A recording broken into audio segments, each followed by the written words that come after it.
नमस्कार और स्वागत है। आज हम बात कर रहे हैं अनुराग कश्यप की 2007 की एक काफ़ी चर्चित और शायद कह सकते हैं सबसे ज़्यादा प्रयोगात्मक फिल्म नो स्मोकिंग के बारे में। हाँ बिल्कुल। एक ऐसी फिल्म जिसने बहुतों को चौंकाया, बहुतों को कंफ्यूज किया। सही कहा। और हमारे पास इस पर आधारित कई विश्लेषण हैं, सीन बाय सीन विवरण भी हैं, जो इसकी कहानी, किरदारों और मतलब इसके गहरे अर्थों को समझने में मदद करते हैं। हाँ, और ये स्रोत बताते हैं कि ये फिल्म कितनी लेयर्ड है। कहीं ये साइकोलॉजिकल थ्रिलर है, कहीं एकदम डरावने सपने जैसा अनुभव। तो आज की चर्चा का मकसद यही है कि इस जटिल साइकोलॉजिकल थ्रिलर की गुत्थियों को थोड़ा सुलझाएं। जैसा आपने कहा, स्रोत भी यही बताते हैं कि यह सिर्फ सिगरेट छोड़ने की कहानी नहीं है। बिल्कुल नहीं, ये उससे कहीं ज्यादा गहरी है।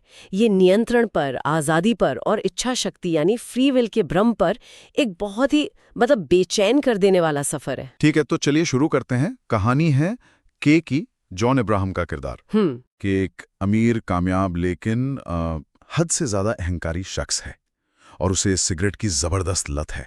जबरदस्त मतलब सिर्फ आदत नहीं, जैसा आपने कहा, ये उसके रवैये का, उसकी पहचान का हिस्सा है। वो शावर में, बिस्तर में, मीटिंग में, हर जगह। हाँ, जैसे दुनिया को चुनौती दे रहा हो। बिल्कुल। और यही अहंकार, यही बेपरवाही उसके निजी जीवन पर भारी पड़ती है। उसकी पत्नी है अंजलि, आयशा टाकिया का किरदार। वो तंग आ चुकी है, जाहिर है। वो साफ साफ चेतावनी देती है, सिगरेट छोड़ो वरना मैं तुम्हें छोड़ दूंगी। और के का जवाब एकदम बेफिक्री वाला। हाँ, कहता है मुझे किसी से फर्क नहीं पड़ता। नतीजा, अंजलि उसे छोड़ देती है। और यहां से के की जिंदगी में वो मोड़ आता है। उसका दोस्त अब्बास, रणवीर शौरी, जो पहले खुद चेन स्मोकर था, हाँ, और अब एकदम बदला हुआ है। वो उसे एक रहस्यमयी जगह के बारे में बताता है, प्रयोगशाला। प्रयोगशाला, जिसे चलाते हैं बाबा बंगाली स्यालधा वाले परेश रावल। और अब्बास दावा करता है कि इसी जगह ने उसे ठीक किया है, उसकी स्मोकिंग छुड़वाई है। ये प्रयोगशाला वाली बात ही शुरू से अजीब लगती है ही। और जैसा हमारे स्रोत भी बताते हैं, ये कोई नॉर्मल रिहैब सेंटर नहीं है। माहौल एकदम अलग है, नौकरशाही जैसा, नियमों में जकड़ा हुआ। और अंदर से डरावना। हाँ, किसी पंथ या सीक्रेट सोसाइटी जैसा। अंदर घुसते लगता है बाहरी दुनिया से कट गए। ये माहौल ही नियंत्रण और रहस्य का पहला संकेत है। कि तो शुरू में इसे मजाकी समझता है। हाँ, उसे लगता है ये सब क्या बकवास है। लेकिन अंजलि को वापस पाने की चाहत और शायद थोड़ी अंदर ही अंदर एक जिज्ञासा भी, हाँ, कि देखें तो सही है क्या, वो उसे वहां खींच ले जाती है। और वहां उसकी मुलाकात होती है बाबा बंगाली से। परेश रावल, क्या कमाल का किरदार है। शांत, मुस्कुराते हुए, पर आंखों में कुछ ऐसा कि डर लगे। एकदम। और बाबा का पहला डायलॉग ही फिल्म की थीम सेट कर देता है। हाँ, वो क्या कहते हैं?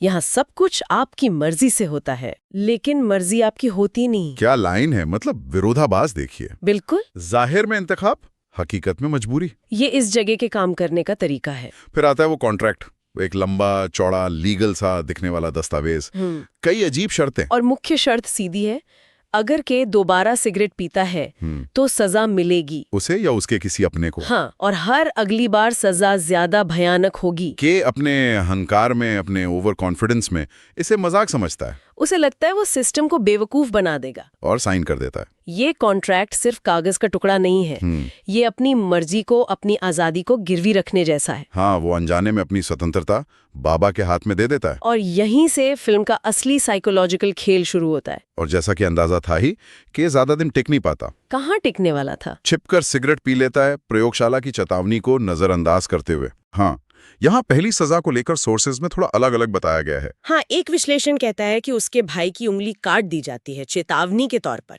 अच्छा। और दूसरा, जो ज्यादा डिटेल में है, वो कहता है कि के को जबरदस्ती प्रयोगशाला लाया जाता है और वहां उसके भाई की पत्नी को पानी के एक कांच के टैंक में बंद करके डुबाने का नाटक किया जाता है। बिल्कुल आखिरी पल में उसे बचाते हैं। बाप रे। तरीका चाहे जो भी हो, संदेश साफ है एकदम। ये कोई मजाक नहीं चल रहा है, ये जानलेवा नियंत्रण है। डर और गिल्ट का इस्तेमाल करके इंसान को तोड़ने की शुरुआत। इस घटना के बाद के का वो आत्मविश्वास हिल जाता है, बुरी तरह चकनाचूर हो जाता है। अब उसकी दुनिया बदलनी शुरू होती है। हकीकत, वहम, डरावने सपने, सब घालमेल हो जाता है। फर्क करना मुश्किल। उसे हर वक्त लगता है कि कोई उसे देख रहा है, नजर रखी जा रही है, प्रयोगशाला का शिकंजा कसता जा रहा है। और कश्यप इसे पर्दे पर दिखाते भी बहुत प्रभावी ढंग से हैं। के को अजीब चीजें दिखती हैं, धुंधले चेहरे, बिना चेहरे वाले लोग। हाँ, और वो नग्न लोग जो कांच के बक्सों में बंद हैं, जैसे सजा भुगत रही आत्माएं, और बाबा बंगाली की आवाजें जो उसके दिमाग में गूंजती रहती हैं। ये सब उसके मनोवैज्ञानिक पतन का प्रतीक है। हाँ, असलियत उसके हाथ से फिसल रही है, तेजी से। वो एक सीन तो मतलब दहला देता है, जहां के खुद को अचानक साइबेरिया में पाता है। हाँ, बर्फ के बीच एक बाथटब में, नंगा और कांपता हुआ। सोर्सेस कहते हैं कि ये उसके अकेलेपन, उसकी बेबसी का प्रतीक है। और ये भी कि सिस्टम उसे कहीं भी कभी भी तोड़ सकता है। ये पूरी तरह से साइकोलॉजिकल टॉर्चर है। बिल्कुल, और ऐसी मानसिक उथल-पुथल के बीच कहानी में एक और परत आती है। हाँ, अंजलि गायब हो जाती है। और फिर एनी नाम की एक लड़की सामने आती है, जो हूबहू अंजलि जैसी दिखती है। और कहती है कि वो अंजलि की जुड़वा बहन है। क्या वो सच बोल रही है, या ये के का वहम है? या फिर प्रयोगशाला के खेल का ही एक हिस्सा फिल्म इसे साफ नहीं करती, जिससे के का भ्रम और अकेलापन और बढ़ जाता है। इस हताशा और कंफ्यूजन में के फिर से सिगरेट पी लेता है। शायद ये हार मानने से पहले का आखिरी विद्रोह होता है उसका। हो सकता है, लेकिन इस बार सजा ज्यादा सीधी है और ज्यादा क्रूर। हाँ, उसे एक स्टीम चेंबर में बंद कर दिया जाता है, जहां जहरीला धुआं उसके फेफड़ों में भरा जाता है।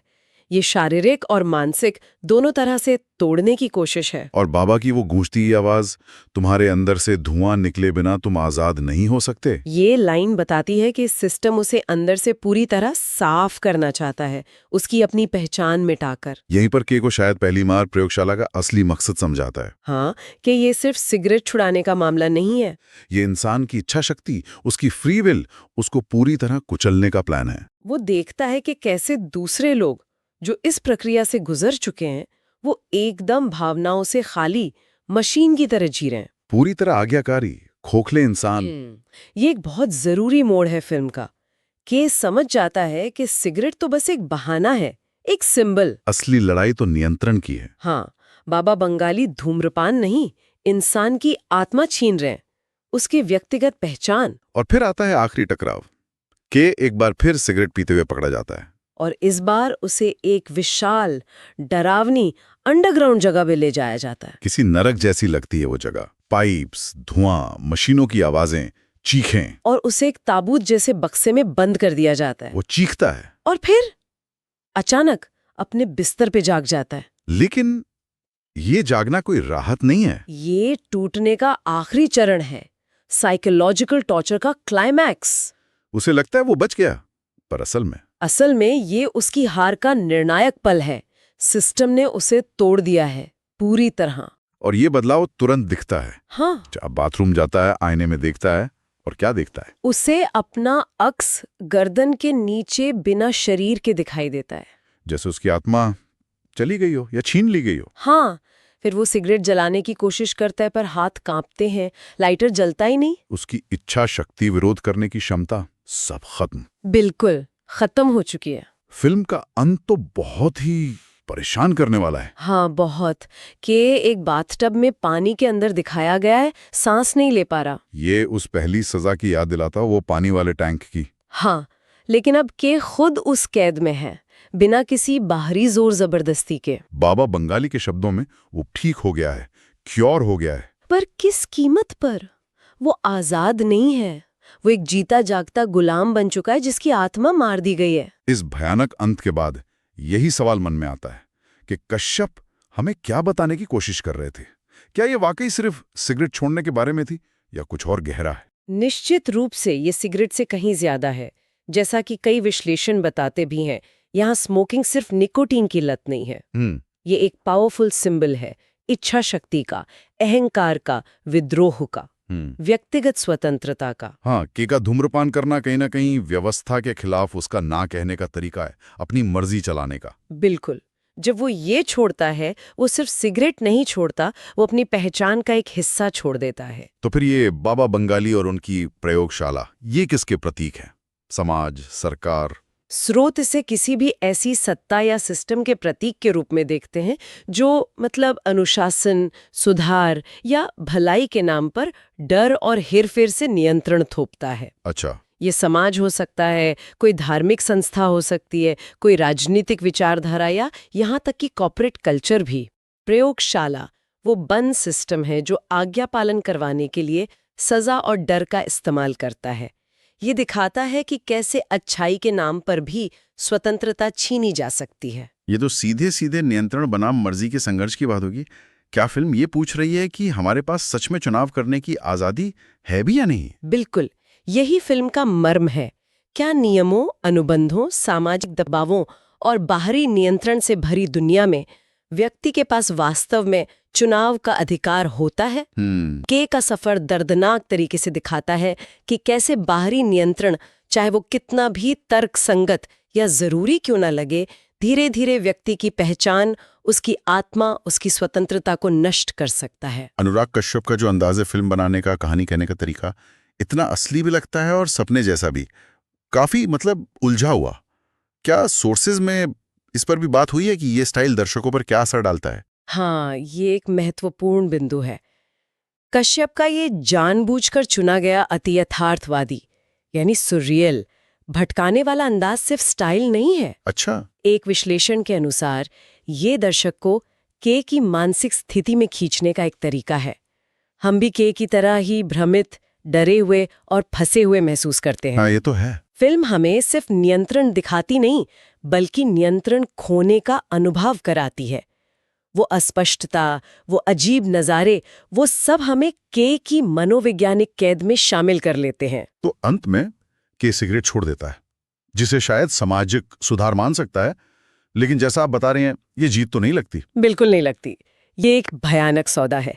वो अपनी आत्मा खो देता है, अपनी पहचान, अपनी इंसानियत। वो अब वो विद्रोही अहंकारी के नहीं रहा जो अपनी शर्तों पर जीता था।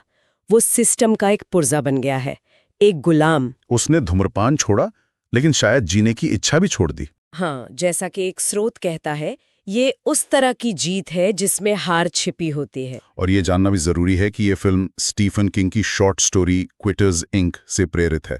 उसमें भी एक संस्था डरा धमकाकर सिगरेट छुड़वाती है। हाँ, प्रेरणा जरूर है, लेकिन लगता है कश्यप इसे बिल्कुल अलग लेवल पर ले गए हैं, है ना? हाँ, कश्यप का नजरिया कहीं ज्यादा गहरा है, दार्क है, दार्शनिक है और शायद भारतीय संदर्भों से ज्यादा जुड़ा हुआ है। किंग की कहानी एक सीधी साधी थ्रिलर है, जबकि कश्यप इसे अस्तित्व, स्वतंत्रता और आधुनिक समाज में व्यक्ति की स्थिति पर एक बहुत ही बेचैन करने वाली टिप्पणी बना देते हैं। तो नो स्मोकिंग वाकई एक आसान फिल्म नहीं है। ये दर्शकों को चुनौती देती है, असहज करती है। बिल्कुल। ये सिगरेट के धुएं से कहीं ज्यादा हमारे समाज में मौजूद नियंत्रण के अदृश्य धुएं के बारे में है, और थोपी गई अनुरूपता यानी कन्फॉर्मिटी उसकी मनोवैज्ञानिक कीमत के बारे में है। सही कहा। ये पूछती है कि हम अपनी मर्जी की क्या कीमत चुकाने को तैयार हैं। बिल्कुल। ये फिल्म दर्शकों को अपने जीवन में मौजूद नियंत्रण के अलग अलग सिस्टम्स पर सोचने को मजबूर करती है, चाहे वो सामाजिक दबाव हों, पारिवारिक उम्मीदें हों, धार्मिक नियम हों या राजनीतिक विचारधाराएं। ये सवाल उठाती है कि व्यक्तिगत स्वतंत्रता और सामाजिक व्यवस्था के बीच वो संतुलन कहाँ है, कहाँ होना चाहिए। और अंत में सोचने के लिए एक सवाल छोड़ जाते हैं जो सीधे इसी फिल्म के द्वंद्व से निकला है। अगर किसी को अपनी कोई आदत या जिसे समाज कमी कहता है, उसे सुधारने के लिए अपनी इच्छा शक्ति, अपनी मर्जी ही दांव पर लगानी पड़े, तो क्या उस बदलाव को सुधार कहा जा सकता है? ये वो अपनी आत्मा का सौदा है